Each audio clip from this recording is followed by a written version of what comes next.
One argument that people can make against big government, and I'm sure this is something Republicans have pointed out in the past, is just look at what's happening in Europe, right? They have high taxes and they have slower growth as a result.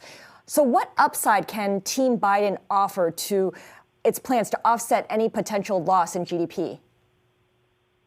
I think they can point to two things, which they have already, which is, in the post-war decades of the mid-20th century, GDP growth was higher, and that was a time when there was more government spending and more higher tax rates comparatively. And they would also point to the argument that while the GDP growth has been relatively strong compared to Europe, they make the point that the gains have not been evenly shared and that there's still massive income inequality. The wage growth has not kept up with GDP growth. And so that's the argument that they're making is with these transformational policies they're trying to push through, that too many people have been left behind, and that all the massive disruption that has been caused by the COVID pandemic has only exacerbated it, which they say has given them a window to try and push through these big changes.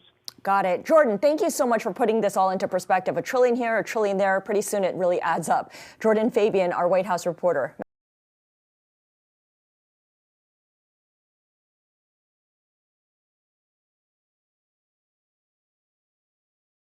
Thanks for watching Bloomberg Quick Take Now. Subscribe to our channel to see the biggest stories the moment they happen from around the world.